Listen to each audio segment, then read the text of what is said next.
An AL East showdown. Let's see what happens in the first AL East showdown of the season between the Toronto Blue Jays and the New York Yankees. My name is Scott McGregor. Welcome in, Yankees fans. Welcome in, Blue Jay fans. This is Blue Jays Game Recap. Battle in the Bronx. And it starts right now. The Blue Jays are back, and right now, with the game having gone final, we are welcoming you in to Blue Jays Game Recap on the Sports for Beginners podcast. Now, let's go to your hosts of Blue Jays Game Recap, Thomas McGregor, Ali Musa, and Scott McGregor in the Sports for Beginners podcast studio.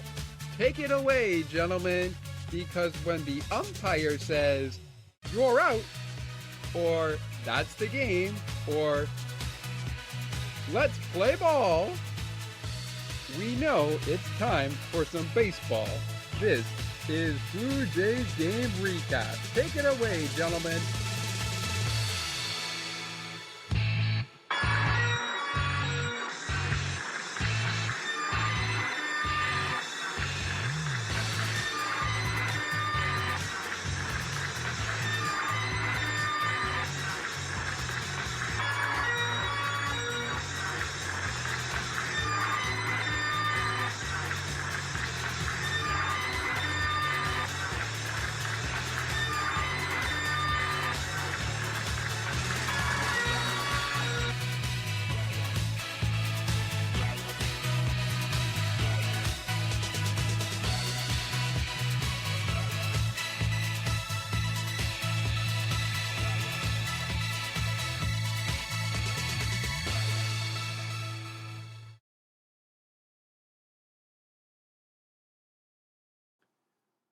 Welcome, Blue Jay fans. Welcome, Yankee fans. Lights up. Let's go.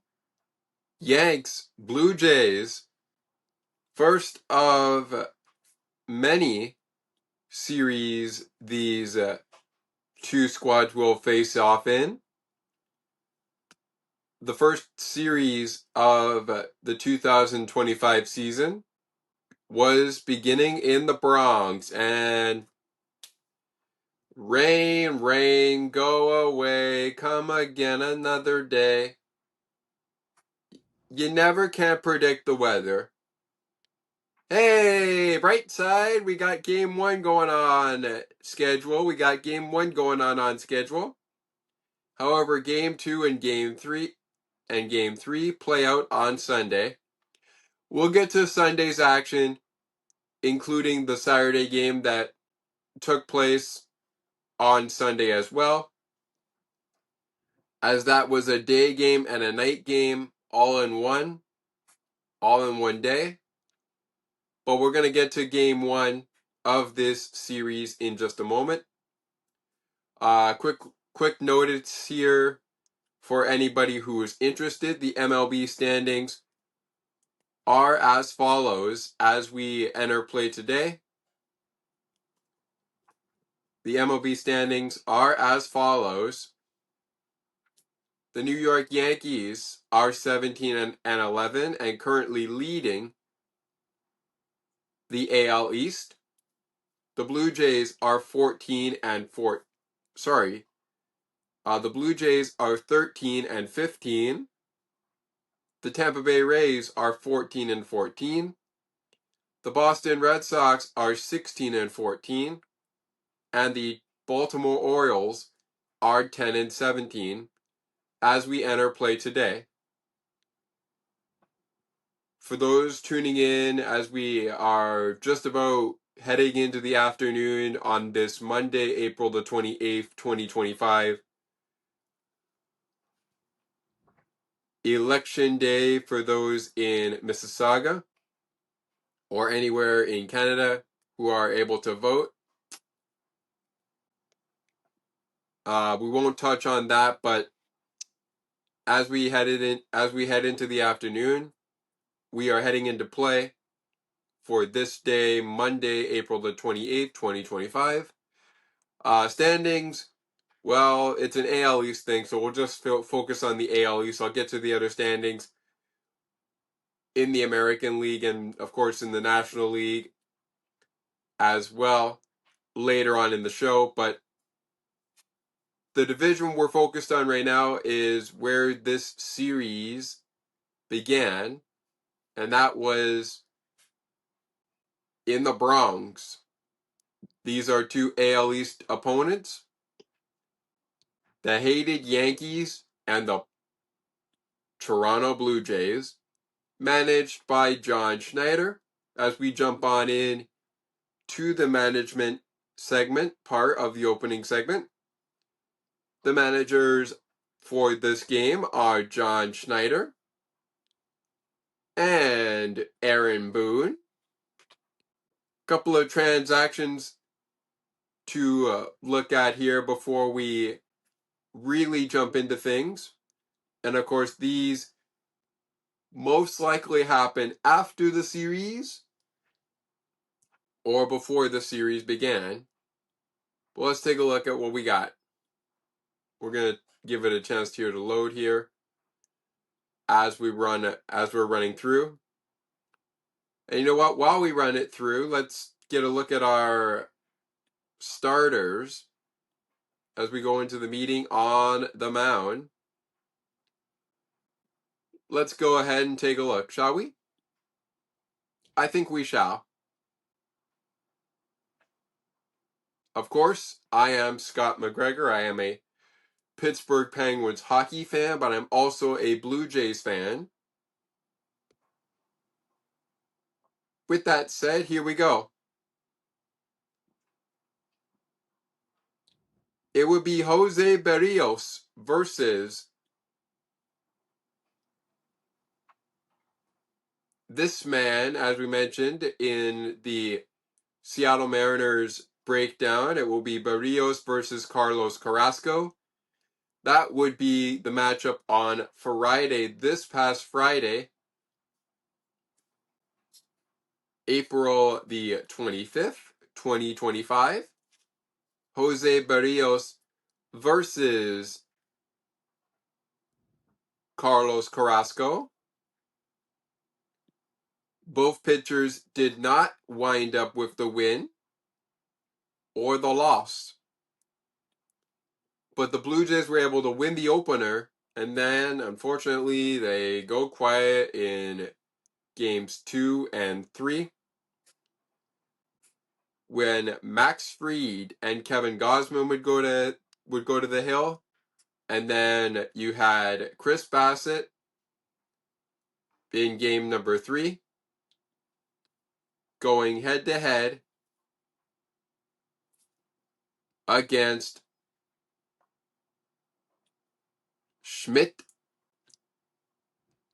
Clark Schmidt. Now, Clark Schmidt did not, I repeat, did not receive the win, but Chris Bassett did go in line for the loss.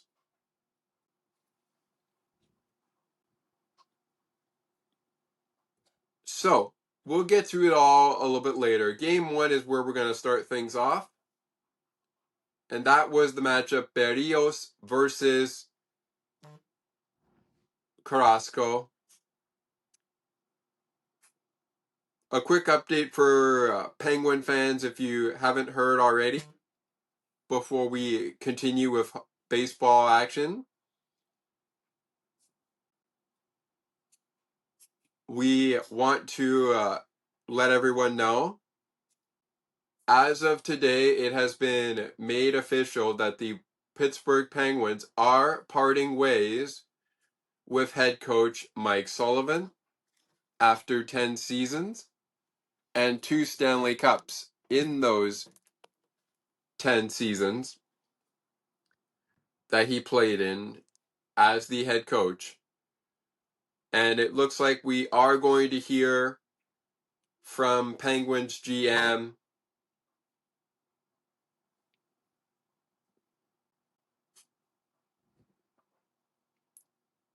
Kyle Dubas. He's also the president of hockey operations. And if I have that right, we will be hearing from Mr. Dubas probably about this afternoon. Yes, he will address the media according to the Penguins. He will address the media this afternoon, coming up in just a little bit at noon. All right, transactions are up here. So things that we need to know. As of Sunday, before the finale, or the doubleheader rather, of this game, the Blue Jays called up left fielder Jonathan Cleese from the Buffalo Bisons. Just before the series began, they signed free agent right-handed pitcher Connor Overton to a minor league contract. Dalton Varsho, who hasn't been with the team for a while, began a rehab assignment with the Buffalo Bisons on April the 22nd, 2025. Also on that same day, the Blue Jays sent right-handed pitcher Jacob Barnes to Buffalo. They made a couple of moves on the 21st of April, sending Easton Lucas, who was designated for assignment, I believe at one point. They sent him to Buffalo. Josh Walker was also recalled from Buffalo. He's a left-handed pitcher that was recalled. Easton Lucas was sent to Buffalo on that day. And the Blue Jays were also able to make a signing with right-handed pitcher Wagner Soto to a minor league contract. So, those are the Blue Jay transactions leading into the game series and, of course, during the series. On the Yankees side, today, as they head into a series upcoming with the Baltimore Orioles following their series with the Blue Jays, which begins tonight in Baltimore, weather permitting. They optioned right-handed pitcher Yuri De Los Santos to the Scranton Wilkes-Barre Rail Riders after recalling him from that area on Sunday. On Saturday, the Yankees sent Jonathan Loziga on a rehab assignment to Tampa Terrapons, I should say. The Dodgers on the Friday claimed right-handed pitcher Yandres Gomez off of waivers from the Yankees. Trent Grisham, a center fielder, as part of two moves that were made by the Yankees on the 24th, which was Thursday, was activated from the parity list ahead of the series with the Jays. Also that day, they optioned second baseman Jorbit Vibes to Scranton Wilkes-Barre Rail Riders. And those are your updates prior to and before the series began. We also want to make note of, we'll make note of just one thing they made on the 22nd of April, and that was sending third baseman DJ LeMahieu on a rehab assignment to Somres Patriots, to the Somres Patriots. So this was before the series with the Blue Jays, but it was also during the series with the Guardians. All right, so when exactly can the Blue Jays expect Dalton Varsho back? Well, that could be as early as this upcoming homestand with the Boston Red Sox coming to town, starting tomorrow night. And then the Cleveland Guardians are here for the weekend. But we shall see. All right, enough gab. Before we take the first break of the program, I want to make sure we get into the scoring motion of how game number 1 went down, and I want to make sure we get through our line score. To get through the line score, we're going to go through the team comparison, and we'll do that for games 2 and 3 as well. Starting with what the line score would have for the Blue Jays, who won the opener of this game 4-2, to improve their record from 12-13 to 13-13. The Yankees came into the game at 15-12. After losing the opener to the Jays, they would go to 15-11. But anyways, for the Blue Jays, 4 runs on 9 hits, no errors. They hit 1 home run in the game, had 14 total bases, and left 6 men on base.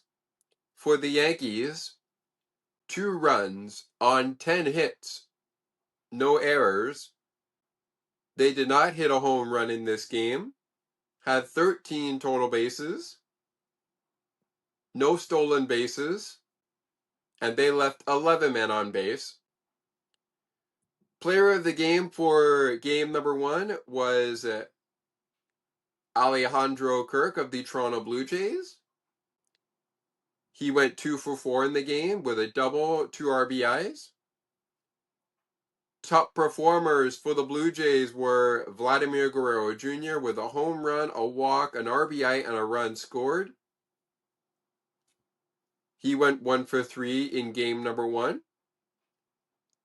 Carlos Carrasco and Jose Barrios were also top performers. Carrasco went 5 innings, giving up 3 hits, 2 strikeouts, no earned runs. Barrios gave up 5 hits in 5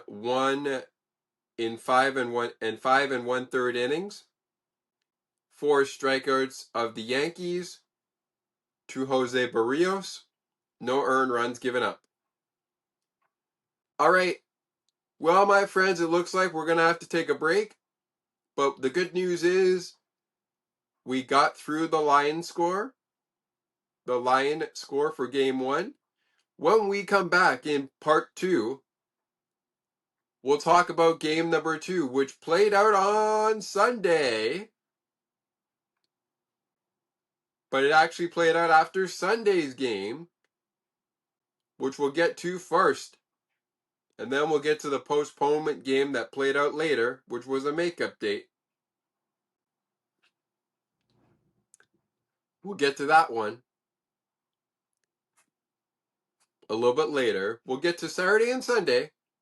Line score and scoring still to come.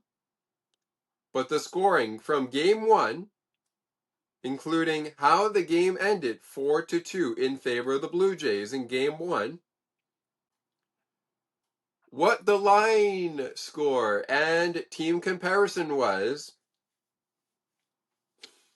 for Games 2 and 3 of the series, and of course, players of the series coming up later. But we will take a break and get into how the game went down, what the pitching line for Game 1 was, how did it end 4-2 in favor of the Blue Jays, what was our line score for Game number 2, how did it end the way that it ended, all that coming up next. Game 2 and Game 3 breakdowns in scoring and line scores still to come. Game 2 will follow our scoring of Game 1, which comes your way in breakdown format next. Stick with us. Take another look with Gerda Felix and Melanie Taddeo Malo, two powerful women of diverse backgrounds having genuine, unique, and uncomfortable conversations that everyone needs to have. Join Melanie and Gerda for conversations about what is missing from human connections. I wonder if I could make it.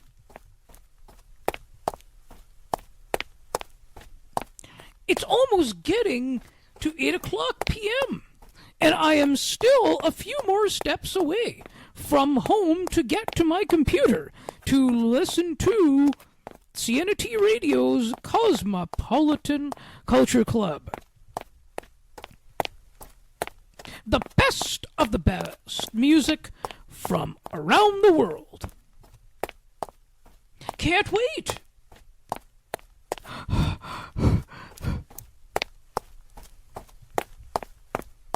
I think I made it. CNT Radio, making your day brighter, one song at a time. CNT Radio will never give you up.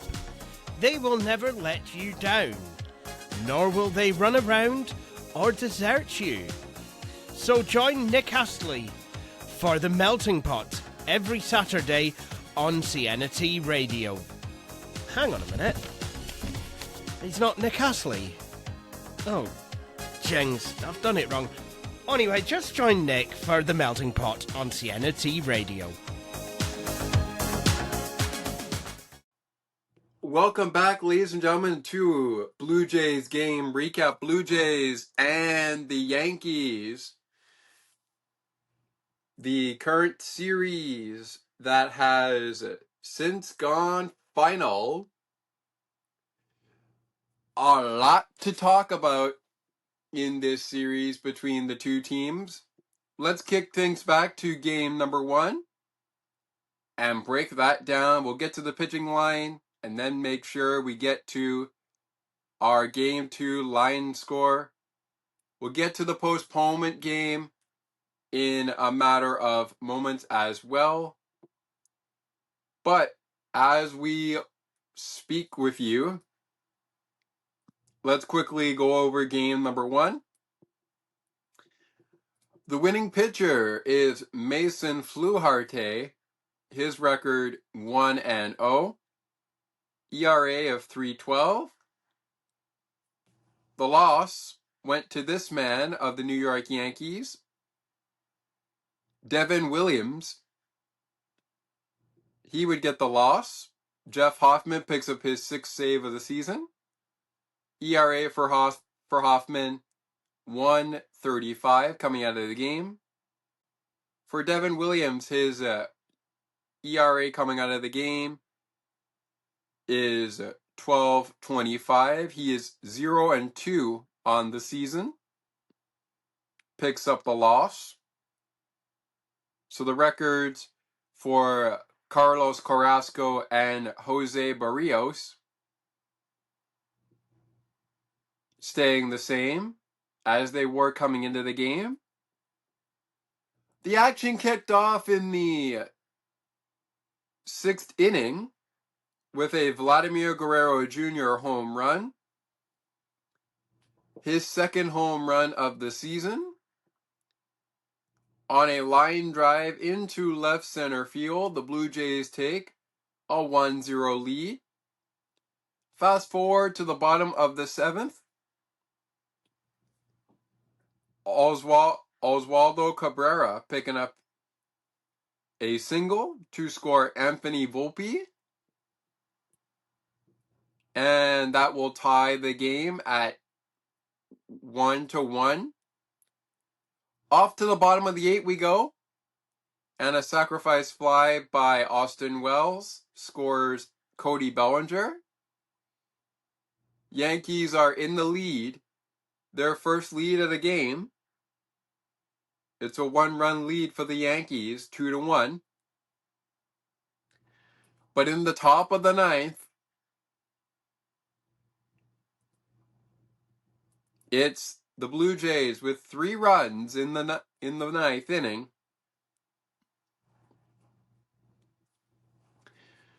to ultimately end up winning the ball game.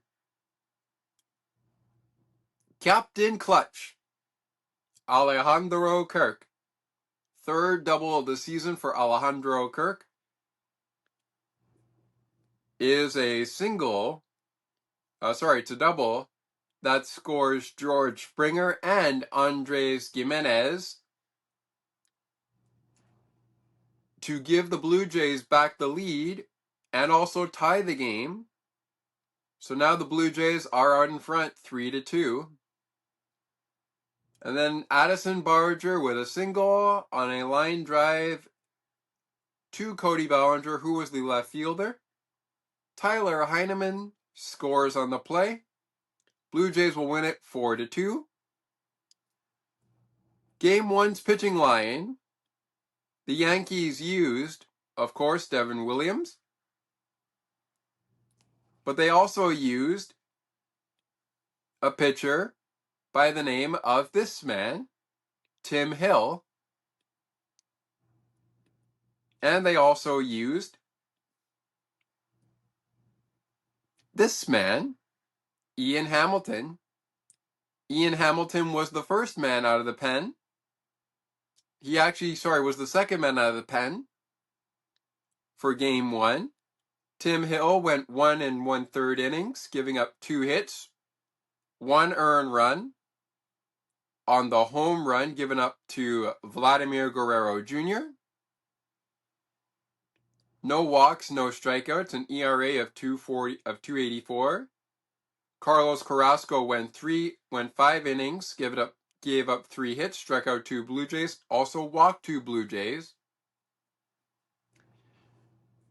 An ERA of 5.26 at the end of the game. Ian Hamilton with a ERA of 2.45 in 2/3 of 1 inning pitched. He would finish off the inning that Tim Hill, I should say, was pitching in. He would finish off the 6th inning.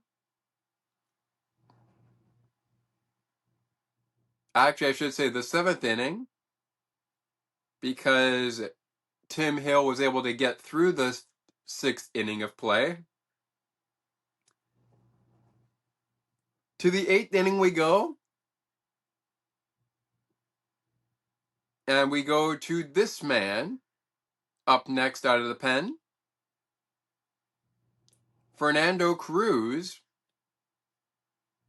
He comes into the game, goes an inning, gives up a hit. ERA of 1.93. ERA of 11.25 for Devin Williams,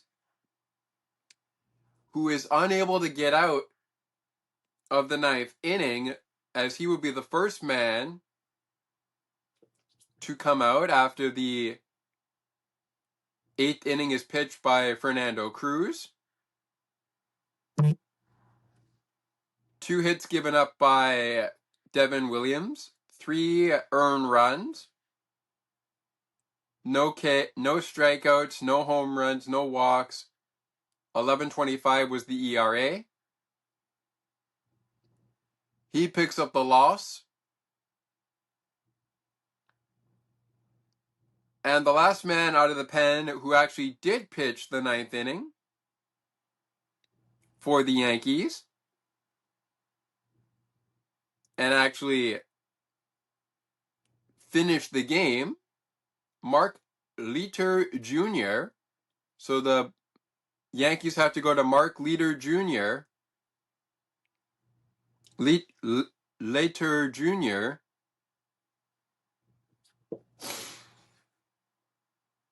who goes an inning, gives up 1 hit, nothing more.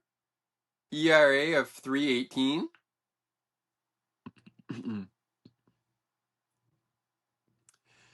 And that's your pitching line for matchup number 1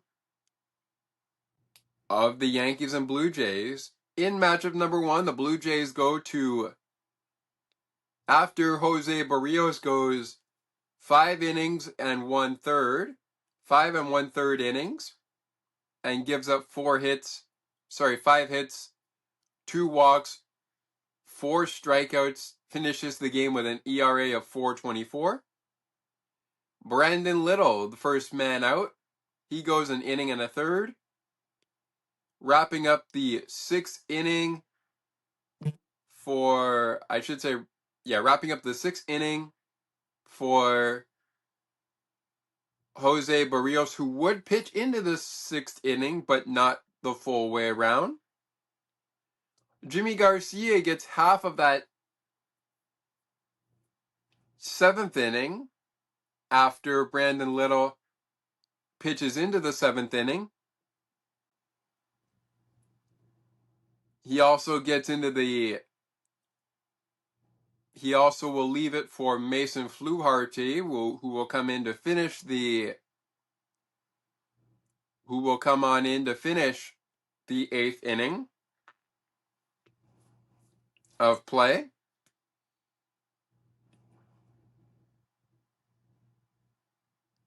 And then it was Jeff Hoffman in the 9th inning. Mason Fluharty, 1 hit given up, 1 run given up. As an earned run, 1 walked batter, no strikeouts. 3.12. Jimmy Garcia, 1 walk batter, nothing more. No ERA resulted. Brandon Little's ERA at the end of his outing, 3. 3.12 for Mason Fluharty, who would be credited with the win. And 1.35 for Jeff Hoffman, who came in with 1 strikeout and 1 hit given up.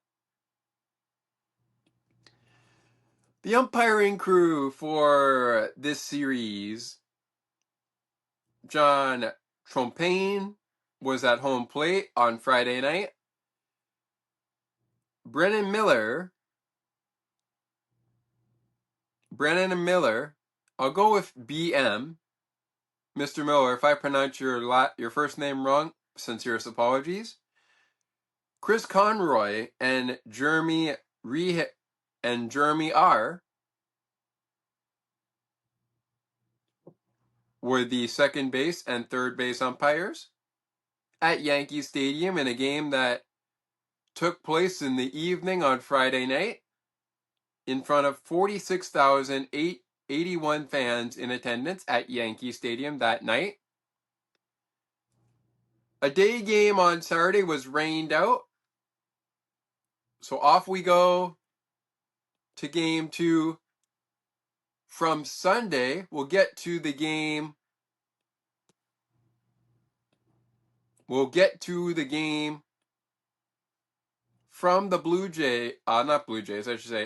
from the Yankees and the Blue Jays makeup day, which was April 27th. That was the Saturday game, so that would be the night game. The Yankees would win both of those doubleheader games, 11-2 and 5-1, after dropping 4-2 in Game 1. Here's a look at Game number 2, which was the first game that played out on the schedule as part of the doubleheader. The makeup was the finale of the series. We'll get to that a little bit later. But that saw Max Fried take on Kevin Gausman. Records coming in: 4-0 for Max Fried, 2-2 for Kevin Gausman. Both teams had an error in this game, and it should be noted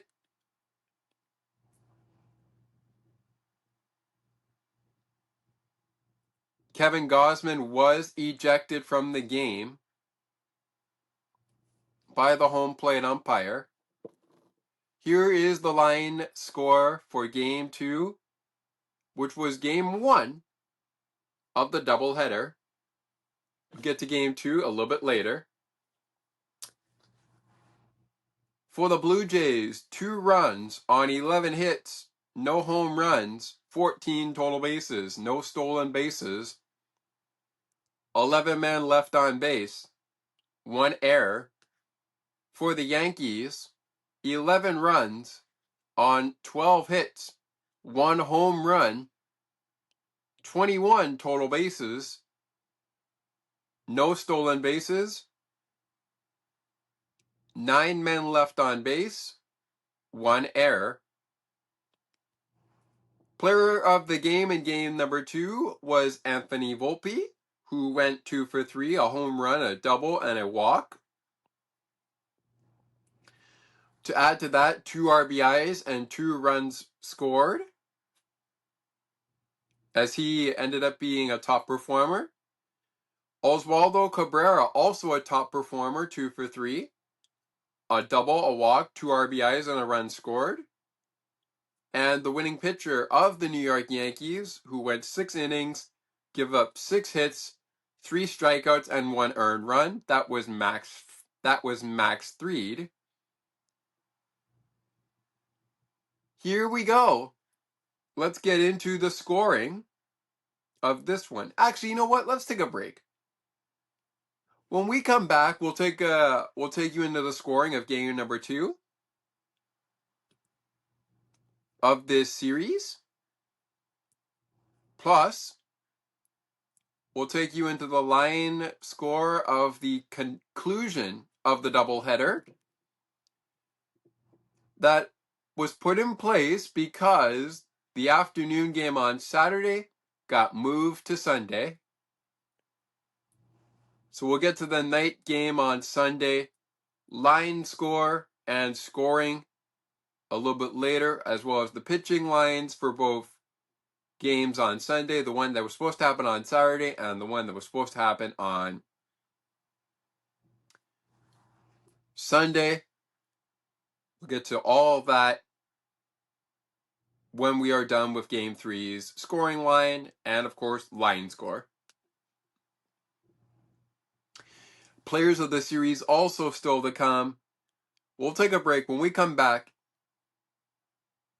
how did the Yankees find a way to feast on Kevin Gausman miscues and ride a 6-run third to the first game victory of the doubleheader? You'll find out all of that next. Plus, line score time one more time. Who ended up becoming the players of the game and top performers in the game of the final game of the series in the Bronx. The first of 2 that will be in the Bronx, minus 2 that will be in Toronto. We'll talk about that later in the show. Players of the series also on the way. We talked about the standings in the AL East. Before the show is up, we will revisit the American League standings But this time, we'll visit the rest of the American League in the AL Central and the AL West. And these are games as we head into action. These are the games as we head into action. Action will begin. The action will begin today at 4:05 p.m. Eastern and wrap up at 10:10 p.m. Eastern. But all things considered, we will revisit where the AL Central and AL West standings sit, since we have talked about the AL East already, and that is where we have most likely been focused. But when we return, with one game scoring and line score in the books, it's time for Game 2's scoring. Their line score is in the books. So we're going to get to the scoring of that one. The final line score of the 3-game set between the Yankees and the Blue Jays in the Bronx. Final scoring. And following that final scoring, it's time to talk players of the series. Get a look at the AL Central and AL West standings. And we'll get a look at the upcoming matchups, which will be our segue into upcoming season series. The two that we are going to be focused on. And it all comes your way as Blue Jays game recap rolls on Sports for Beginners, the logo you see behind me.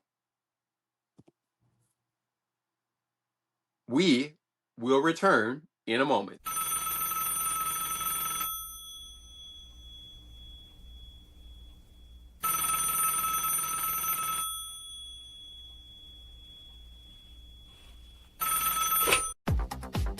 Hello?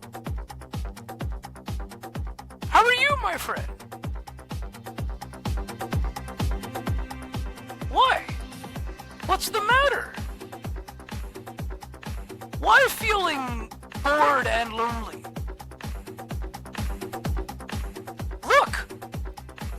Look at me. I am always happy. The only reason?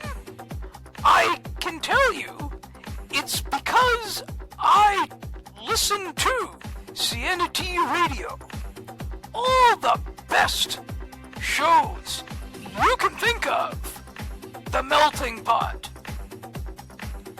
the Cosmopolitan Culture Club, and the Song Bank. There are also many more new shows to come. Please make sure to visit her website at http://siennaT.wordpress.com/siennaT-radio. Oh, now I can hear you more cheerful.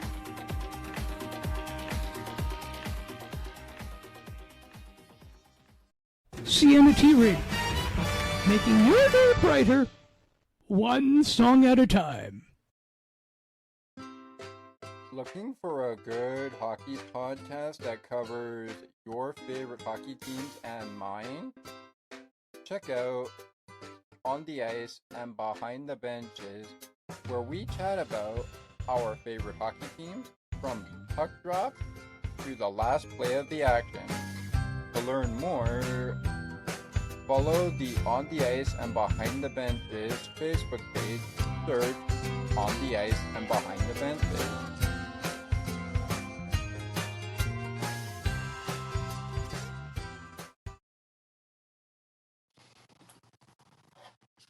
All right, ladies and gentlemen, we are back here on Blue Jays game recap. I am Scott McGregor, your host of the show. It is about time for us to talk all things Game 2 and, of course, Game number 3. We also talked about Game 1 early on. But a quick reminder here before we get into Game 2's scoring portion of the Blue Jays and the Yankees series.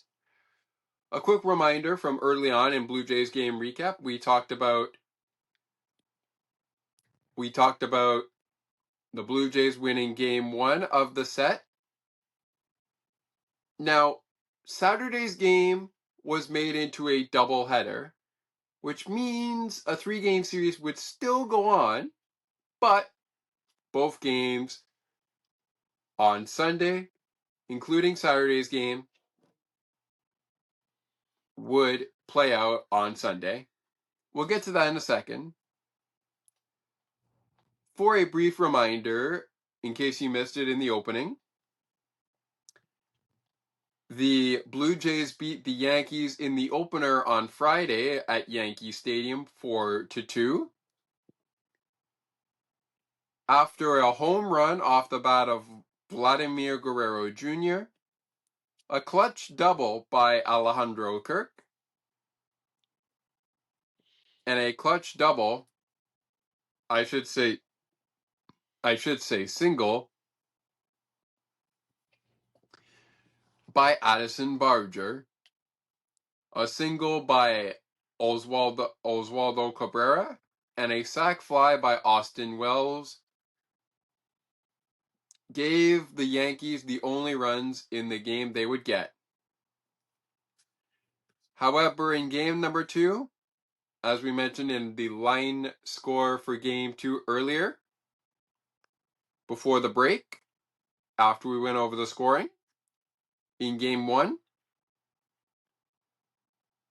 I'll go over the line score once again for this one, as this is the scoring we're going to get to in just a moment. We'll just go over the line score itself from runs, hits, and errors. Both teams commit an error in this one. Kevin Gausman, notably, he was thrown out of the game after his outing. He was one of the notable ejections on the Blue Jays side of things. The Blue Jays manager, John Schneider, was also ejected. He got ejected in the 5th inning by umpire Chris Conroy at home plate, who was at home plate in this one. Chris Conroy ejected Kevin Gausman in the 3rd inning of play.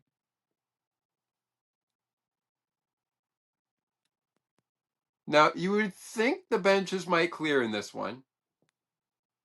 Well, they didn't clear, but Kevin Gausman and John Schneider each stepping up for one another and giving umpiring crew member at home plate, Chris Conroy, a piece of their mind.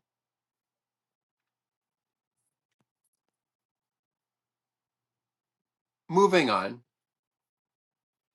The line score, as you heard after we broke down the scoring in game 1, for the Yankees, 11 runs on 12 hits, 1 error.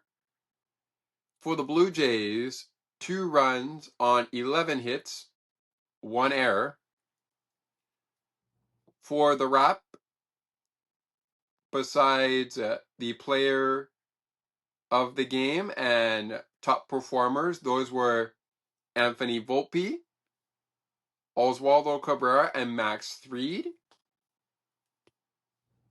No stolen bases in this one for either the Yankees or the Blue Jays.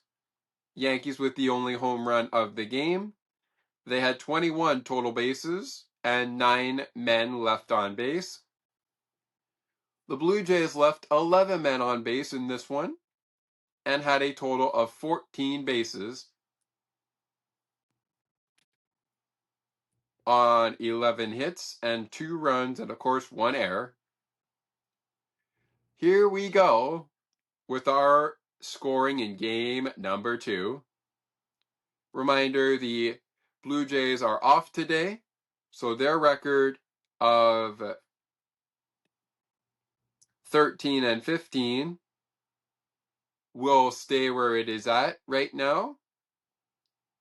The Yankees, however, had a quick turnaround because they will be facing the Baltimore Orioles later tonight at 6:35 p.m. Eastern. We'll talk more about that in just a little bit. But speaking of that action, and we'll do this real quick. We'll do this real quick before we jump into game 2. Real quick. We'll do this real quick. The Yankees will take on the Orioles tonight at 6:35 p.m. Eastern. Weather permitting, the Orioles record right now is 10 and 17. The Yankees are 17 and 11. Also later on tonight, and actually coming up in about 2 hours time now, the 19 and 9 New York Mets will take on the 13 and 15 Washington Nationals at 4:05 p.m. weather permitting. At 6:10 p.m., the Minnesota Twins, who are 12 and 16, will take on the 15 and 12 Cleveland Guardians. The St. Louis Cardinals, who are 12 and 16 as well, will take on the 15 and 13 Cincinnati Reds at 6:40 p.m. Eastern. At 8:05 p.m. Eastern, we have the Athletics taking on the Texas Rangers. The Athletics are 14 and 14. The Rangers are 15 and 13. Tigers 18 and 10 taking on the 14 and 13 Astros at 8:10 p.m. Eastern. Weather permitting in all of these games. At 8:40 p.m. Eastern, the Braves, who are 12 and 15, will face the 4 and 23 Rockies in Denver, Colorado. And later on this evening, weather permitting, the 12 and 15 Marlins will take on the 18 and 10 Dodgers. That's at 10:10 p.m. Eastern. All right, enough jibber jabber. Let's get down to business in game number 2. Here we go. Vladimir Guerrero Jr. gets things started with a ground out in the scoring, but it will score Bo Bichette and give the Blue Jays a 1-0 lead. Bottom of the 3rd inning, however, the Yankees will tie the game and take the lead in the process. Cody Bellinger kicking things off with a sacrifice fly to score Oswaldo Cabrera. Jonathan Clase, I should say, with the out on Cody Bellinger. Jazz Chisholm Jr. walks in Ben Rice to score the Yankees' 2nd run of the 3rd inning, and the Yankees have now taken the lead 2-1. Paul Goldschmidt will go to 2nd. Aaron Judge going to 3rd on the play. Anthony Volpe, he walks, and Aaron Judge will score. It's 3-1. Jazzer Chisholm and Paul Goldschmidt to 3rd and 2nd base on the play. Austin Wells wraps up the inning with the final 3 runs of the inning, his 4th double of the season. Into center field, Miles Straw making the play. Paul Goldschmidt scores. Jazzer Chisholm scores, and Anthony Volpe also scores on the play. It's 6-1 Yankees, thanks to the Austin Wells double. But the action would continue. I should say the onslaught by the Yankees would continue. Off to the bottom of the 6th we go. Actually, let's go bottom of the 5th. We gotta go in order here. So we had quite a busy bottom of the 3rd for Kevin Gausman, ultimately leading to his ejection. Bottom of the 6th we go. Paul Goldschmidt gets in on the double parade and makes it 10-1. Oh, hold it, Scott. That was in the bottom of the 6th. Hold it. You went 2 innings later. Let's back it up a bit. At this point, after the 6-run 3rd inning for the Yankees, they grab 3 more in the 5th inning off of home runs off of Anthony Volpe, his 5th home run of the season, which made it 7-1. It's a solo shot for him. Oswaldo Cabrera doubles, his 2nd double of the season. Scores Austin Wells and Jason Dominguez. Paul Goldschmidt, later in the 6th inning, he will give a double to score Cody Bellinger. And now we're up to speed. Now it's 10-1. After the Oswaldo Cabrera double, his 2nd of the season, it was 9-1 at the end of 5 innings of play. Now it's 10-1 at the end of 6 innings of play on Paul Goldschmidt's 8th double of the season. Jazzer Chisholm scores the final run of this game for the Yankees. That would be scored by Cody Bellinger. Paul Goldschmidt will go to 2nd. And this is where the error took place.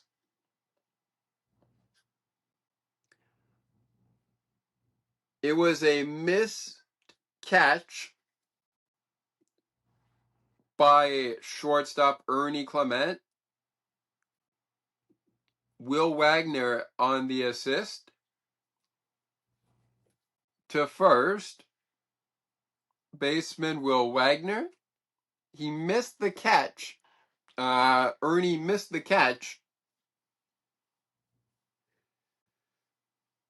Oh no, sorry. Ernie assisted to first baseman Will Wagner, but the shortstop for this game, Bo Bichette. Bo, I believe, is our shortstop for this game and was the shortstop for the other games. Yes, he was. So Bo misses the catch from first baseman Will Wagner. Sorry, Vladimir Guerrero Jr. But at this time, it was Will Wagner who was into the game and playing first base.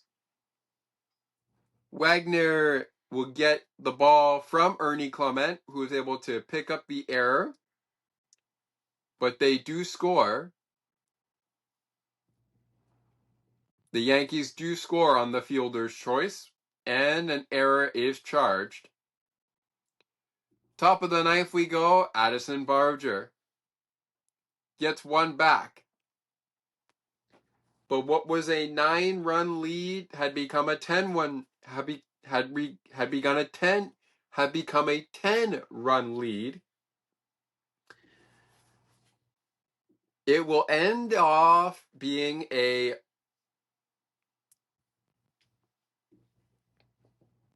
9-run lead for the Yankees as they beat the Blue Jays 11-12. 11-2, I should say, to be more specific. Yes, it was 11-12, 11-2, not 12. And that actually is, just double check the math here. That is a 9-run win for the Yankees. So the Blue Jays able to avoid double digits in the loss. But the Yankees scored double-digit runs, even though they had 6 in the third, packed on 3 in the fifth, 1 in the sixth, and 1 in the eighth inning. Addison Barger with the only run scored in the ninth inning. That was a double for Addison Barger. And on that double by Addison Barger, which was his third of the season, Miles Straw scores the run.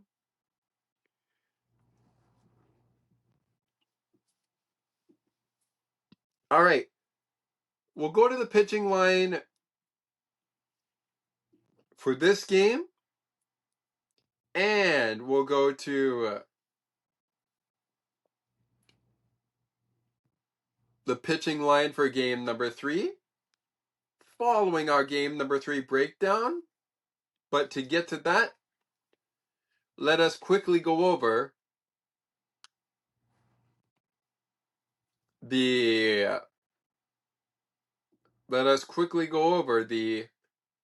line score, top performers, and player of the game in game number 2, which was the night game of the Sunday action.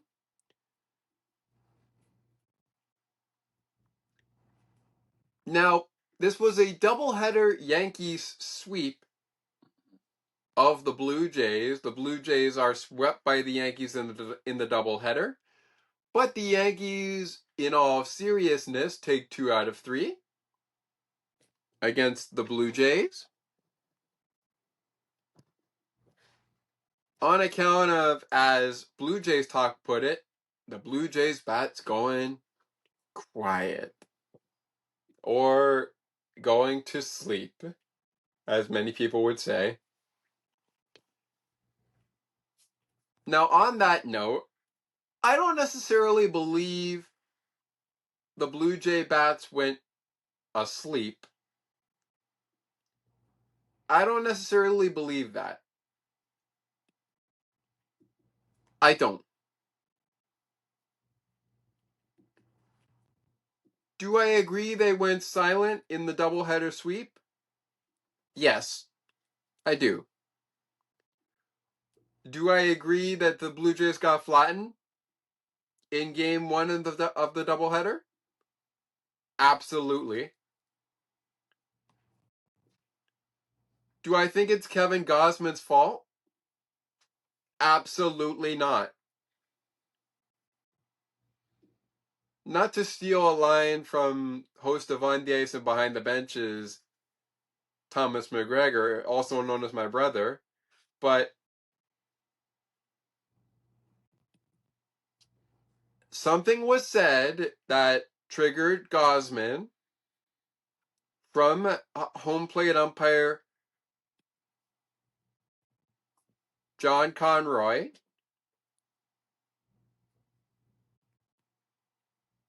Something was said from Conroy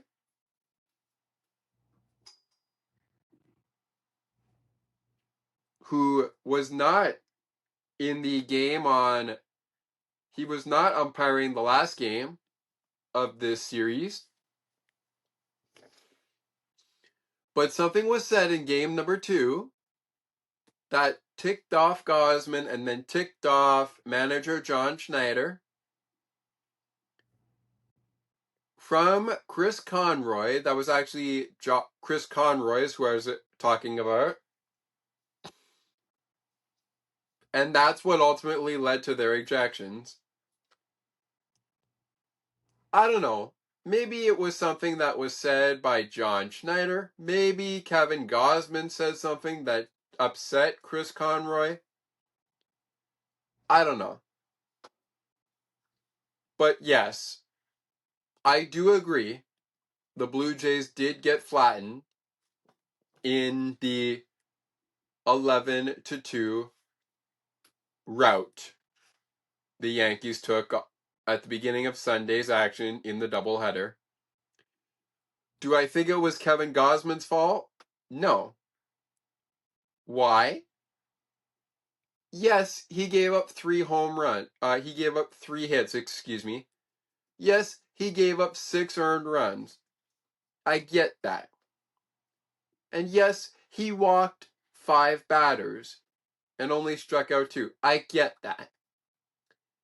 That's a lot of reason to blame Gosman. Clearly, he didn't have his great stuff, but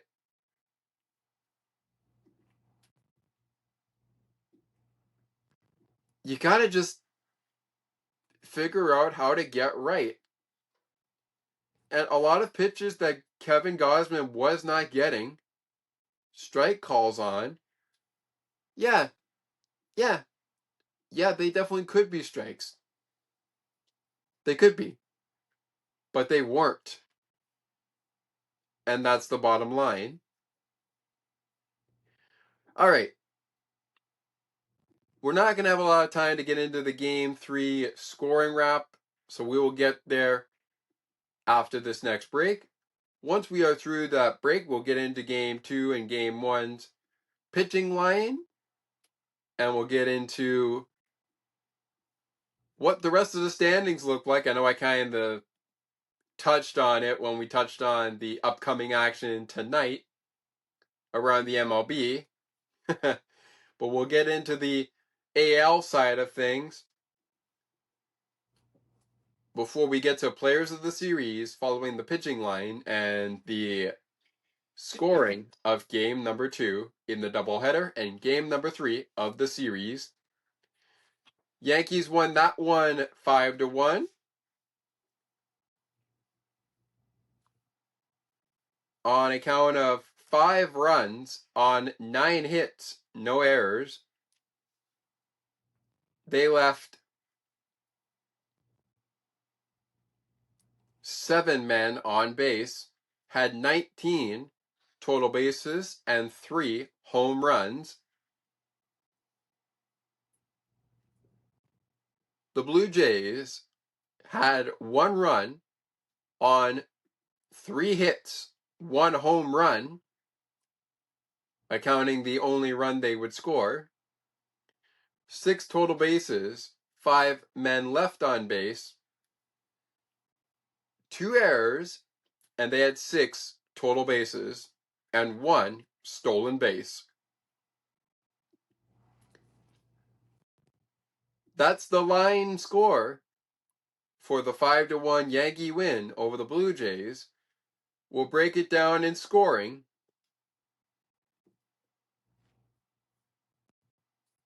Plus,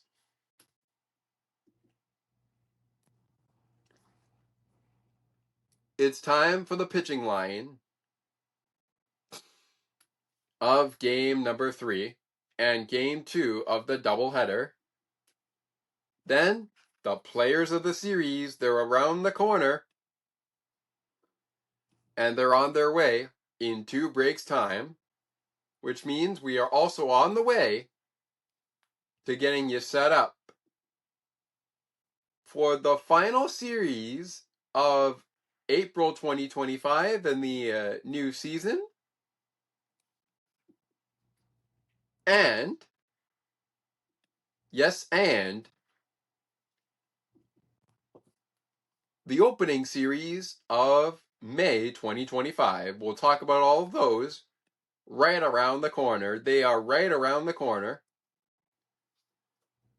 Blue Jays game recap with the scoring from game number 2 of the doubleheader and 3 of the 3-game set with the Yankees and the Blue Jays is on the way next. Stay with us. Looking for a sports podcast that covers sports weekly as well as gets you set up for the day? Check out Weekly in Sports with me, Scott McGregor. We give some shout-outs of the week to podcasts like this one and those who do them. Discuss the Blue Jays, Bills, Raptors, and more. To learn more, check out the Sports for Beginners Facebook page. Search Sports for Beginners. Take another look with Gerda Felix and Melanie Taddeo Malo, two powerful women of diverse backgrounds having genuine, unique, and uncomfortable conversations that everyone needs to have. Join Melanie and Gerda for conversations about what is missing from human connections.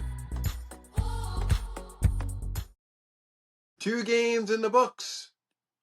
1 more to go. The wraparound and the one from the makeup doubleheader. First and foremost, I want to inform everyone from the AIA note. The Kevin Gausman ejection actually occurred in game 1 of the doubleheader, but game 2 of the series, not game 2 of the doubleheader.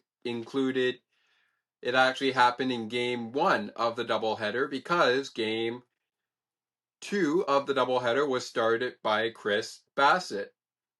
Also, manager John Schneider was ejected in game 2. And again, in case you missed it, the ejections occurred in the 3rd inning for Kevin Gausman. And John Schneider was ejected by Chris Conroy in the 5th inning of that 11-2 loss to open up the doubleheader. The Blue Jays would lose the end of the doubleheader and be swept in the process. But good news for the Blue Jay fans, we took 1. Could have taken 2, but we got flattened in game 1 of the doubleheader. And we're lucky enough to score 1 run against the Yankees, but we could have scored at least 3 more to make it 5-3 or at least 5-4.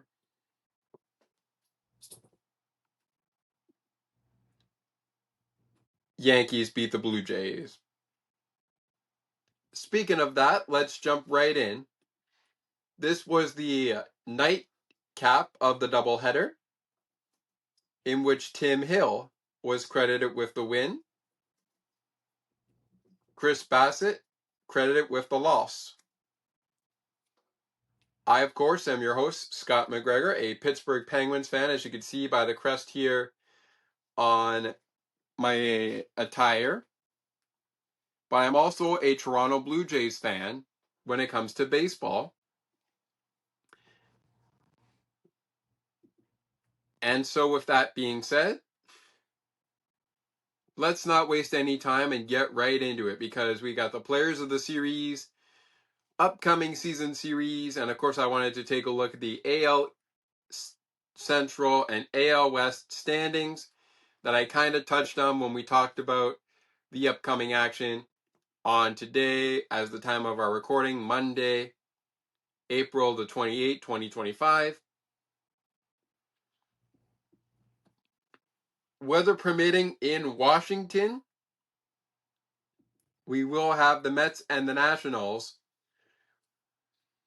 get going at 4:05 p.m. Eastern, and then everything else will follow, weather permitting. We'll get to those and of course the players of the series before this segment is over. That will segue us into getting ready for Boston versus the Blue Jays and Yankees versus the Orioles. That is a 3-game road trip.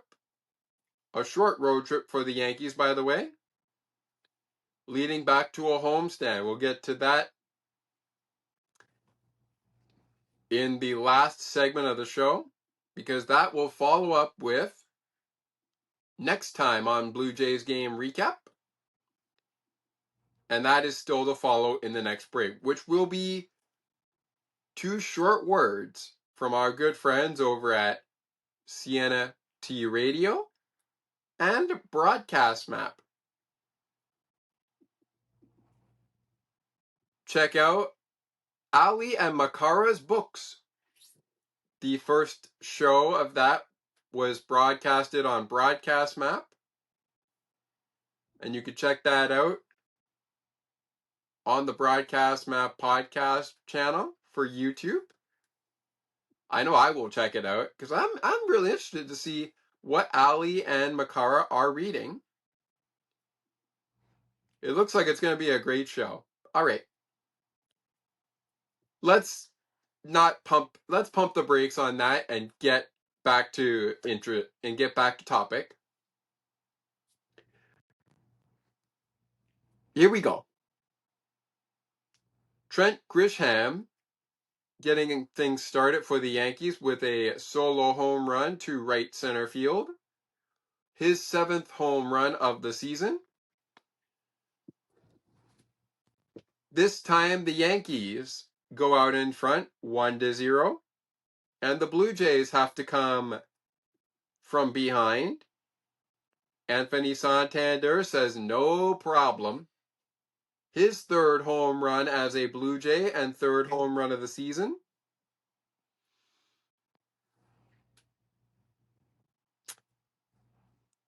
Hits the right field wall, and it's 1-1 in the top of the 3rd. Anthony Santander, 3rd home run as a Blue Jay and 3rd home run of the season. The birthday boy, on the day that, well, you wanted to play baseball, but the rain said no, play it tomorrow. And Aaron Judge said, okay, rain, you won't let us play on my birthday? Okay. I'm going to go ahead and hit a dinger. And that's what he did. Home run number 8 on the season for Aaron Judge. Right center field, it's gone. Yankees back in front 2-1 in the bottom of the 6th. But it would not end there. A single from JC Escara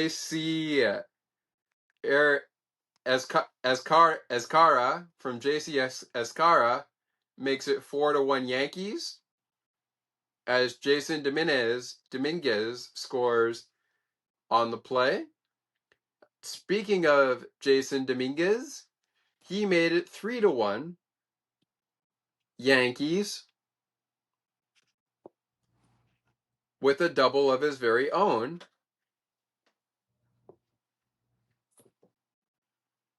His 8th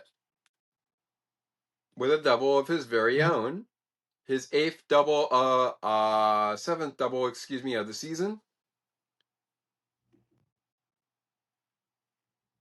Home runs off the bat of Trent Grisham, Anthony Santander, Aaron Judge, and this guy, JC Escara. I'll go with JCE in case I pronounced that incorrectly. He not only got a single, but hit a solo shot for his first home run of the year, right into right center field to give the Yankees the 5-1 lead, and they will win this one, not by 9 runs, not by 10 runs, not by 5 runs, but they will win this one by 4 with no errors to speak of.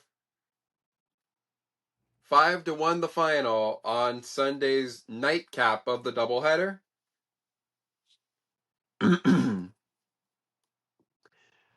That began on Sunday afternoon. Chris Bassitt takes the loss. His record 2-2. ERA is 2.62 coming out of the game. 2.63 for Tim Hill. His record coming in was 2-0. He is now 3-0. Pitching line in game number 3. Well, here we go. Clark Schmidt and Chris Bassitt led things off. Bassitt went 5 2/3, giving up 6 hits, 4 earned runs, 1 walk batter, 5 strikeouts, 2 home runs, given up to Aaron Judge and, of course, Trent Grisham. Chad Green would give up the home run to JCE, who had a single in the 6th inning.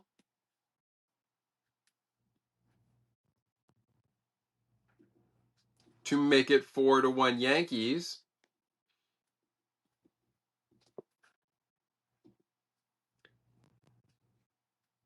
But we'll get to Chad Green in a minute. ERA for Bassitt was 2.62. For Nate Schmidt on the Yankees side, he went 5 innings, gave up 1 hit, 1 earned run. That was a home run off the bat of Anthony Santander. 4 walks, 6 strikeouts, an ERA of 5.52. Tim Hill only pitched the 6th inning, gave up a hit, ERA of 2.63. Next up, it was Mark Leader Jr. Goes an inning, gives up nothing, and strikes out 3 Blue Jays, an ERA of 2.92.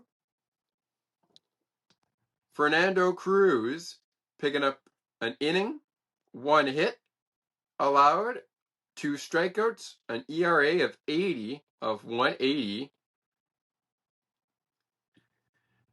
Next up, it will be Weaver. Luke Weaver into the game, goes an inning, strikes out a Blue Jay, gets no ERA regardless. Brandon Little doesn't go an inning, but he gives up a hit and a walk, results in an ERA of 3. Yariel Rodriguez, the next to come out of the pen after Bassitt went 5 2/3. He goes an inning and a third, striking out 1 Yankee hitter. Nothing more to report. ERA was 4.63 and an ERA of 3 for Chad Green, who goes an inning, gives up 2 hits, 1 run earned, 1 strikeout, and 1 home run. That was in the bottom of the 8th inning. Pitching line in game number 2. Game number 1, I shall say, of the day, but game number 2 of the series, not of the doubleheader. This was the opener of the doubleheader. Paxton Schultz coming in for the Kevin Gausman pitching line for Toronto, who went 2 2/3 innings, giving up 3 hits, 6 earned runs, 5 walked batters, 2 strikeouts, an ERA of 4.50. Paxton Schultz went went 2 innings and 1/3, 2 1/3 innings, giving up 4 hits, 3 runs earned, 1 home run, 3 strikeouts, 2 walks, an ERA of 4.05. Josh Walker went an inning and 2/3, 3 hits, 1 earned run, 3 strikeouts, 1 batter walked.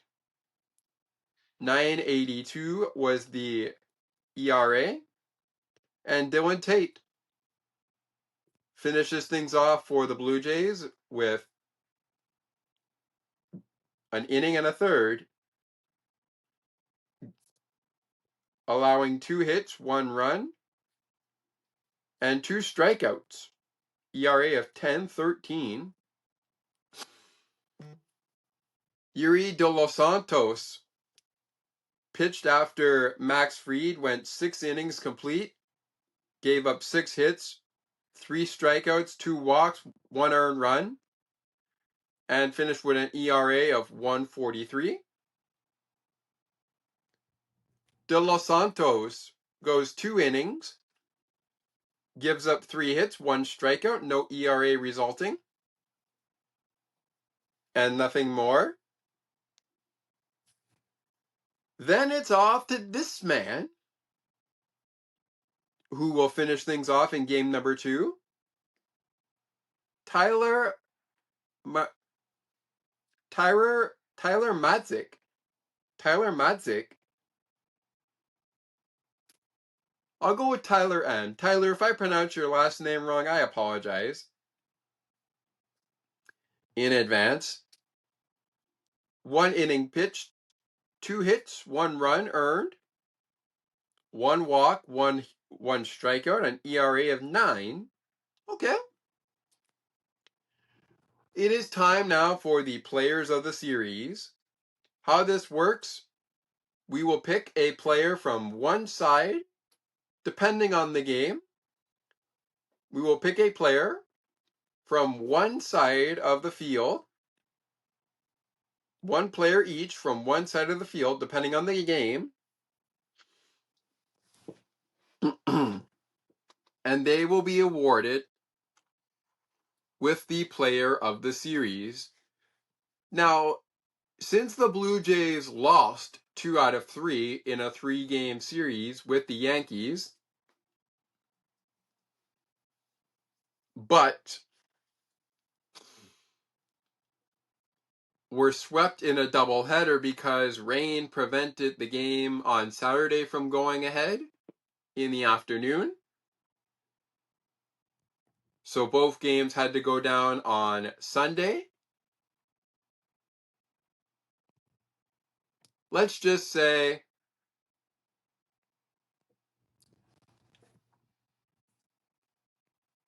I guess the first person I'm going to give a player of the series to is Kevin Gausman.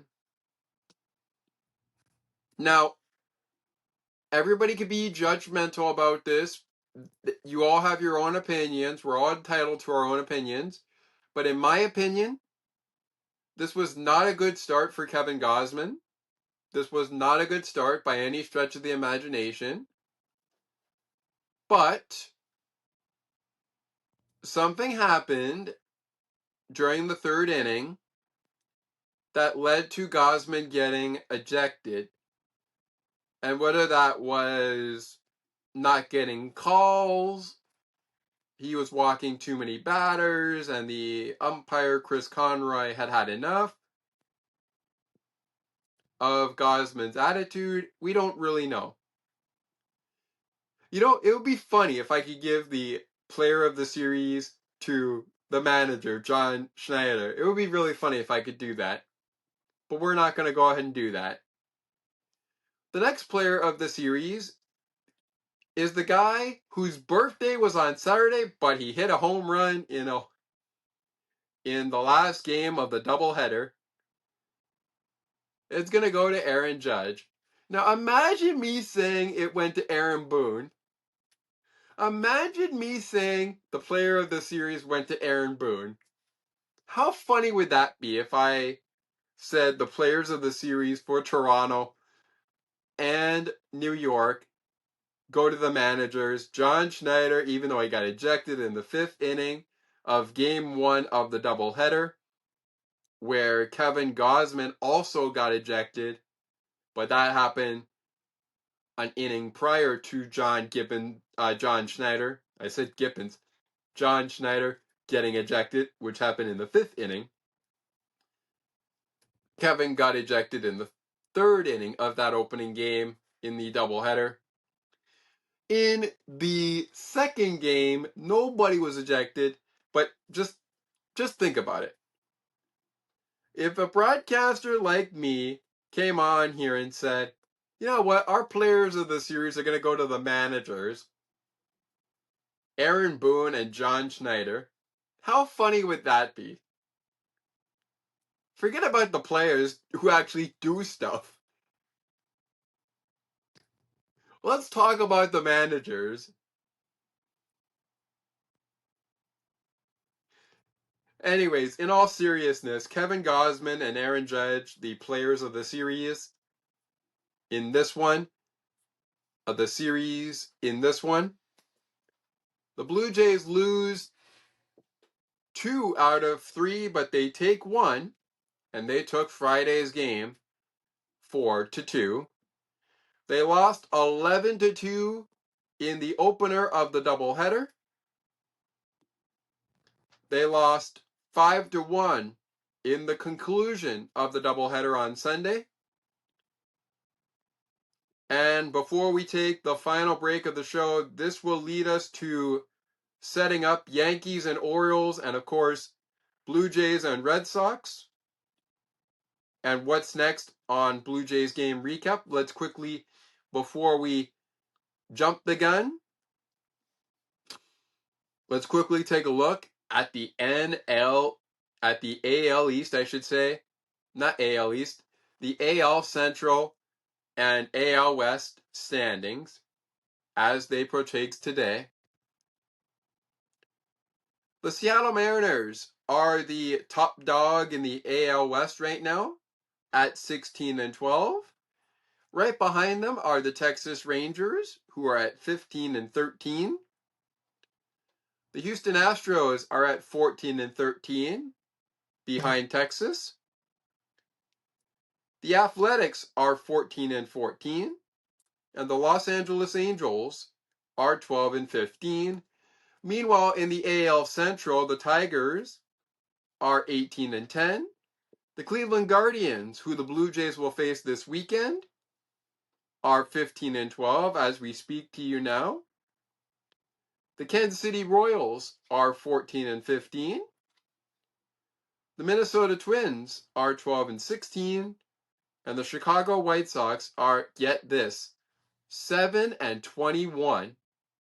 Oh my golly. That is a lot of losses for Chicago.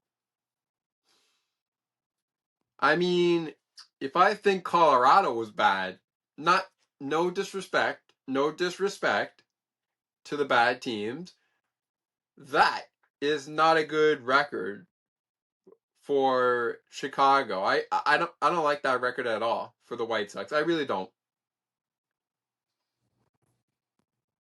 On the upper side, the Chicago Cubs are 17-12. But you know what? We were just focusing on the American League. We'll get down to the NL East or NL standings when the Blue Jays are playing NL opponents, National League opponents, to be more specific. All right. Up next on Blue Jays game recap next time, Blue Jays versus Red Sox. Blue Jays versus Red Sox. Blue Jays, Yankees versus Orioles. We will set that all up for you right after this from our friends at Sienna T Radio, making your day brighter one song at a time, and a word from our friends over at Broadcast Map. Don't go anywhere because in about 5 minutes. When we wrap this up on the other side, what's next on Blue Jays Game Recap? Who are the upcoming series for the Blue Jays and the Yankees? We've talked about them already a couple of times before. Don't go anywhere. We'll be right back.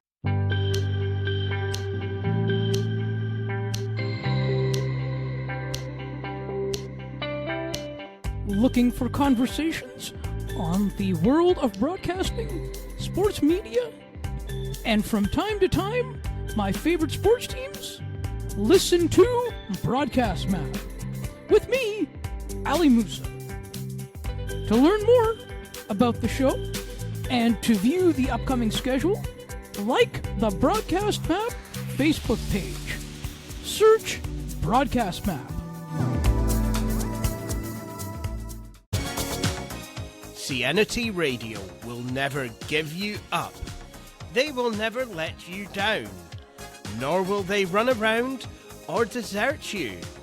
So join Nick Astley for The Melting Pot every Saturday on Cianity Radio. Hang on a minute. He's not Nick Astley. Oh, jings, I've done it wrong. Anyway, just join Nick for The Melting Pot on Cianity Radio. All right, welcome back, ladies and gentlemen. As you can see by the crest here on my attire, I am a Pittsburgh Penguins hockey fan. So the news, just before we continue on Blue Jays Game Recap, as we start to wrap things up, our upcoming season series, look around, including one of the games against the Orioles that we talked about off the top of the show, it's just gone final, as we have come back to wrap things up. Despite us starting our show before any of these games began, a lot have gone final as of late before we came back. But regardless, the news of the day for the Penguins fans, in case you missed it, Mike Sullivan and the Pittsburgh Penguins have decided to part ways. Now, a lot of people, and I mean everybody who is shocked, and maybe not that shocked that this was going to happen. Well, we knew at some point, Penguins fans, this was going to happen. We knew at some point this was going to happen. Now, while Blue Jays Game Recap was on a break, I did listen to Kyle Dubas speak. But I won't get into that. There will actually be, in place of one of our interesting parts we put in our description, there will be a link replacing that so that you can watch the press conference if you haven't already done so. But basically, Kyle spoke on the matter. And the one thing I find interesting, I'll just point out one thing that I find interesting from the press conference. When he was asked about Sidney Crosby knowing about this whole thing, and I can't stress it enough, Penguins fans, the Penguins posted, when they posted this news earlier today, they and Mike Sullivan have agreed to part ways. So it's not so much as they fired Mike Sullivan as head coach, but they parted ways. So the question becomes, on the Penguin side of things, who is going to be the next Pittsburgh Penguins head coach? Kyle did bring up that, as far as the timeline was concerned, the thorough timeline he could give us was that a coach will be decided by June, or in this case, in June. Now, he didn't want to speak for Mike Sullivan. I personally don't want to speak for Mike Sullivan. And I personally also do not want to speak for my favorite player and your captain, number 87, Sidney Crosby. Crosby was informed that this was possibly going to happen, but I'll leave you with this on the Penguins note, because we really got to wrap this one up on a Blue Jays game recap note. And we've gone off topic right off the jump of the final segment. There were no indications that Mike wanted to stay with Pittsburgh, or, in this case, he wanted to leave Pittsburgh. There were no demands, as Kyle Dubas put it. So when I look at no demands, I look at anything goes. We will discuss this further with Hunter Hoodies, if I can get him on the horn to talk about this. And we'll talk about the candidates for the Pittsburgh Penguins. And I'll even get him to, well, okay, maybe I won't get him to, because I don't like to do that kind of thing. But maybe we will talk about that and just figure out what the dark horse is for a landing spot for Sullivan. And of course, what a landing spot for the next Penguins head coach would be. Want to give a shout out to Patrick Damp of the Locked On Penguins podcast. His dark horse was that Mike Sullivan would end up in Chicago. And I actually really like that. I really do. But make no mistake about it, Penguins fans. While the 10 season, I should say, tenure for head coach Mike Sullivan is done in Pittsburgh, you cannot, by any stretch of the imagination, say goodbye to Mike Sullivan without saying, Sully, thank you for the moments. Thank you for the 2 Stanley Cup championships.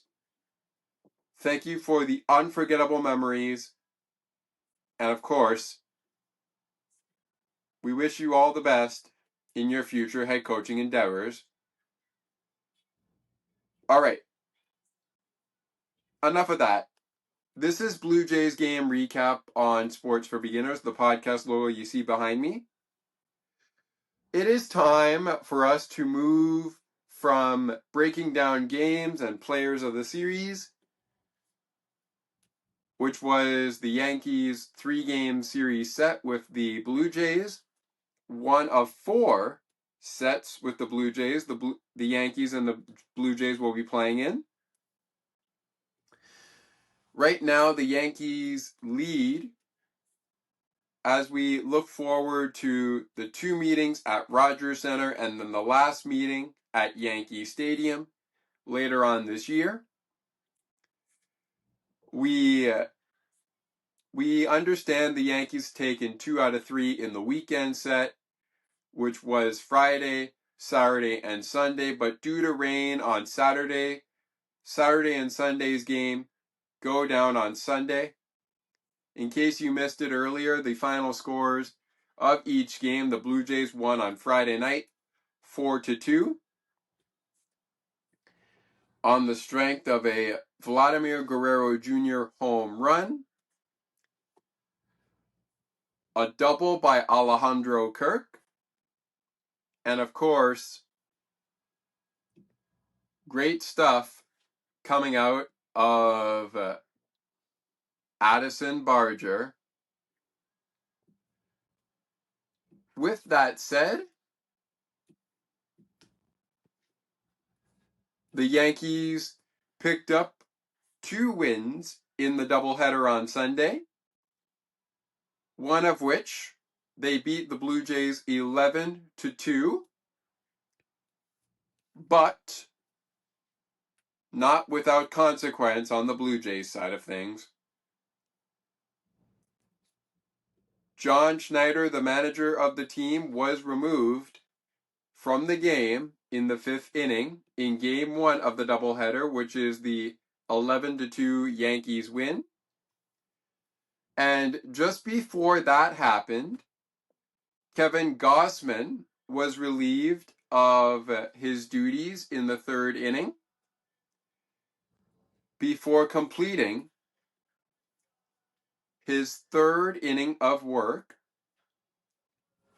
He was removed in the 3rd inning during the Yankees at bat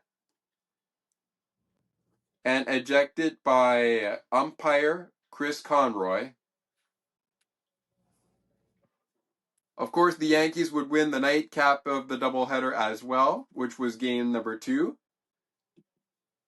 And just to be clear, both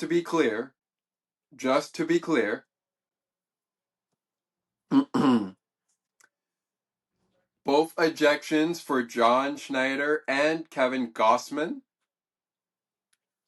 happened in Game 1 of the doubleheader, which was Game 2 of the 3-game series. Game 2 of the doubleheader did not see any ejections, but the Yankees beat the Blue Jays 5-1, and nobody was taken out of the game. Well, people were taken out of the game, but I don't mean like ejected from the game in game number 2. No ejections occurred in game 2 of the doubleheader, which was the final game of the 3-game set. Yankees taken 2 out of 3. They have, since we last spoke to you, as this show has continued on, been defeated by the Baltimore Orioles 4-3 in the opener of a 3-game set with the Baltimore Orioles, which leads us to our season series upcoming. All right. So we have the upcoming series that followed Blue Jays and Yankees. For the Yankees already underway. The Orioles battling the Yankees right now in a short 3-game road trip. They will return home to Yankee Stadium to face the Tampa Bay Rays this weekend on May the 2nd until May the 4th. That is a Friday to Sunday series. And then the Padres will be in town, so that's a 6-game season. That's a 6-game homestand, 3 games at home for the Rays. And then the Padres are in the Bronx. Meanwhile, of course, that will kick things off in May.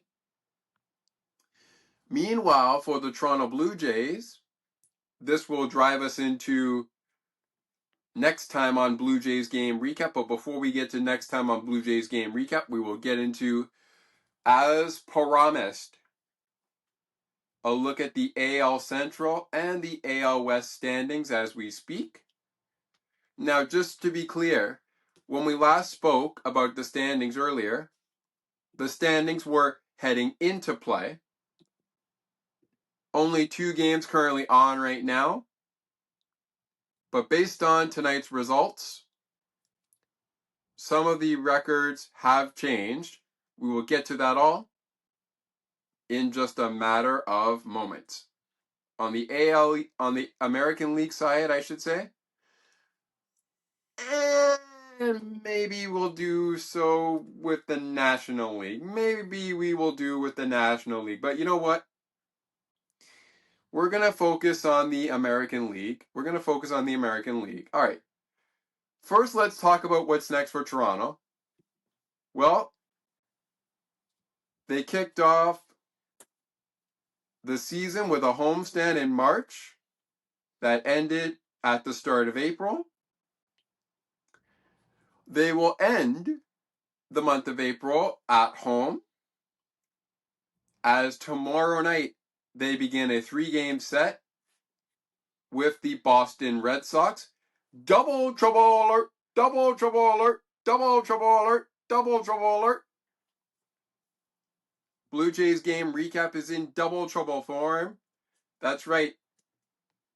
We'll be covering the Boston Red Sox and the Cleveland Guardians series in double trouble on a Monday, May 5th. Speaking of the Cleveland Guardians, they will be in town this weekend following the finale of the Red Sox series, which is at 7 p.m., 7:07 p.m. to the exact, at Rogers Center on Thursday night, May the 1st, 2025. The Guardians will be here for 2 day games and a night game, City Connect Friday nights. And that means baseball, dressed down in some City Connect gear, etc. They will then head down to Los Angeles to take on the Angels. We will cover the Mariners series, but we are going to halt on the Angels probably until the Angels come to town. We will definitely be covering in another double trouble. That will be on May the 19th, 2025. We will definitely be covering, yes, I said definitely be covering. Actually, we might push that to when the Rays face the Blue Jays at the home of the New York Yankees spring training facility. Who knows, maybe we'll get them done ahead of series. We don't know, but the Rays will be in town in the middle of May. The Padres will be in town after an off day on Victoria Day, which is Monday. But why not kick off your Victoria Day weekend going down to the ballpark and watching the Blue Jays take on the Tigers?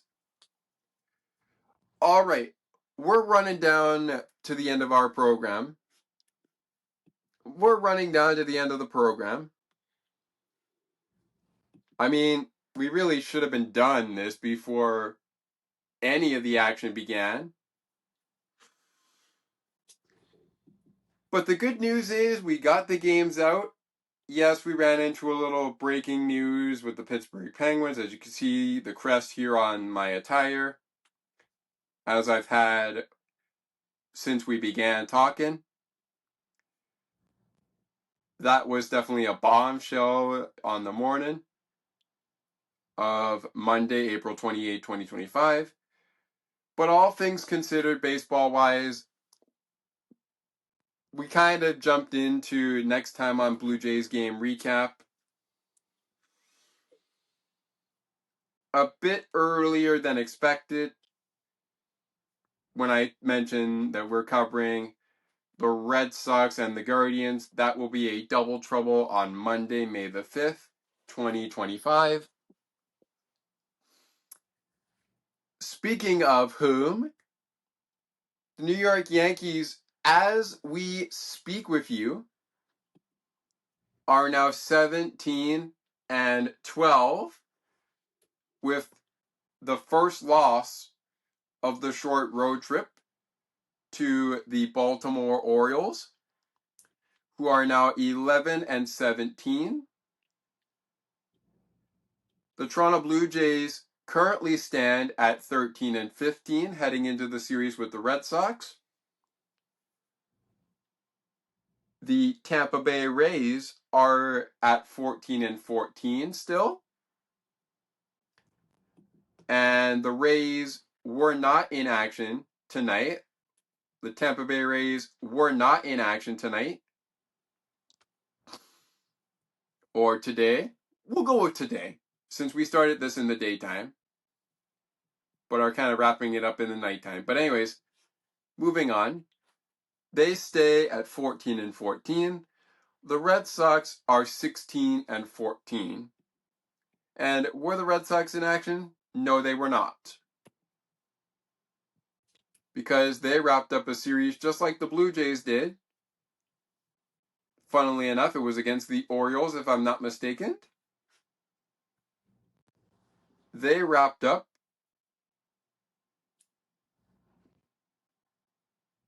a series with the Orioles, if I'm not mistaken. And they are, besides the Rays and the Blue Jays, they are the only team, yes, only team, they are the only team that were not playing, besides the Rays and the Blue Jays. The only two teams playing tonight or today were the Yankees and the Orioles. All right, moving on. The AL Central looks like this. The Tigers are 18-11. The Cleveland Guardians are 15-13. The Kansas City Royals are 14-15. The Minnesota Twins are 13-16. Chicago White Sox, as mentioned, they are 7-21. The Seattle Mariners lead the AL West 16-12. They are 16-12, I should say. Houston is 15-13. Athletics are 15-14. Rangers 15-14 as well. And the Angels are 12-15. All right, ladies and gentlemen, we will talk to you on a Double Trouble Sports for Beginners edition of Blue Jays game recap. Recapping the Blue Jays versus the Red Sox next time on Blue Jays game recap. And we will be talking to you also following the series with the Guardians. So, two Blue Jay game recaps, both on Sports for Beginners, the podcast. It's Double Trouble Blue Jays, and it comes your way May 5th, 2025.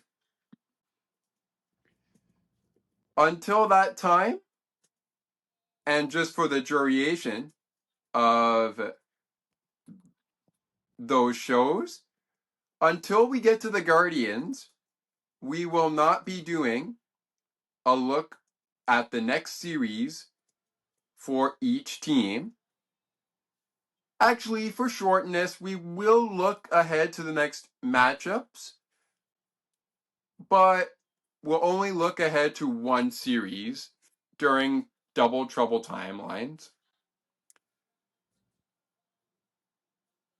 So this means we will only be looking ahead when we do the Boston one. We will only be looking ahead to what happened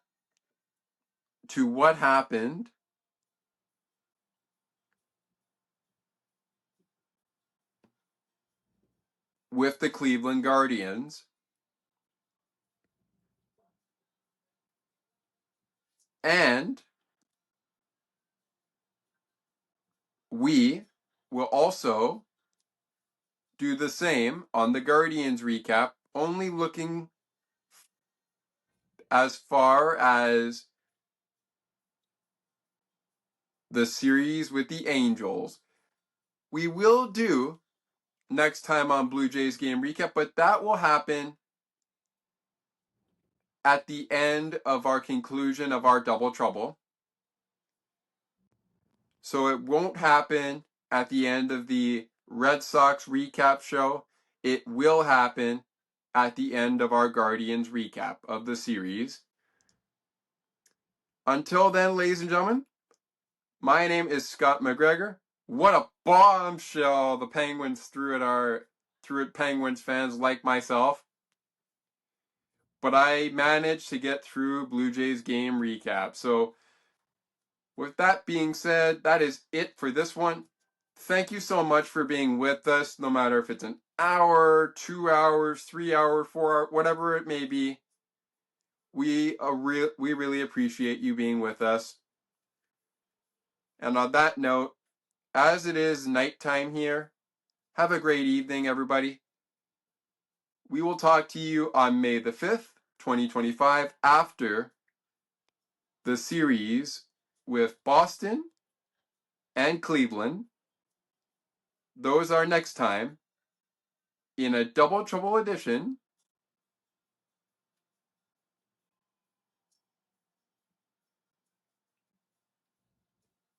of Blue Jays game recap. Double Trouble Blue Jays on Monday, May the 5th.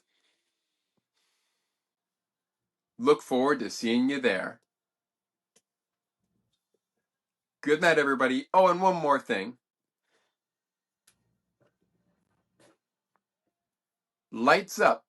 Let's go Blue Jays. Blue Jays lose 2 out of 3, but they take 1 out of 3. How will they do at home this time around?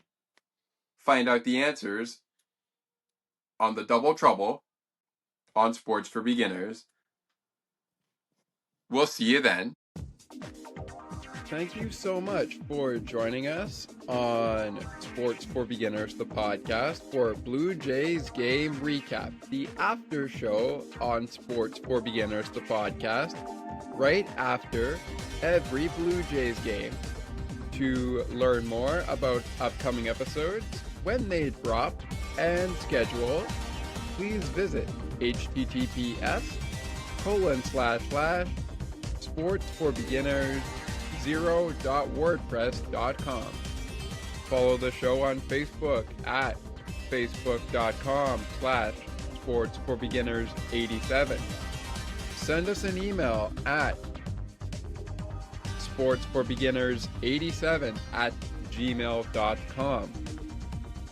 Follow Ali, Thomas, and Scott on Twitter at Scott McGregor 3, Thomas J, and ALI Musa.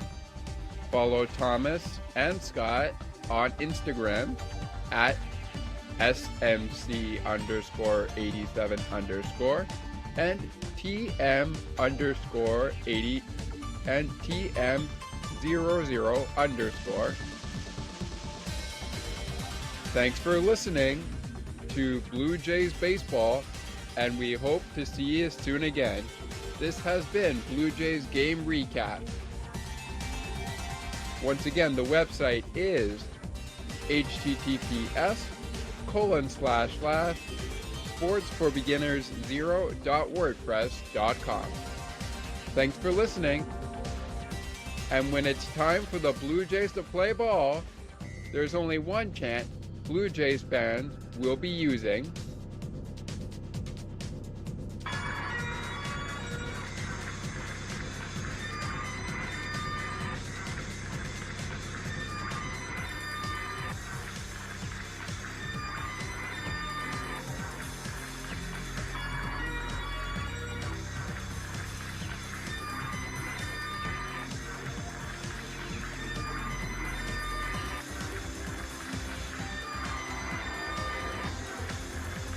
Catch you later, baseball fans.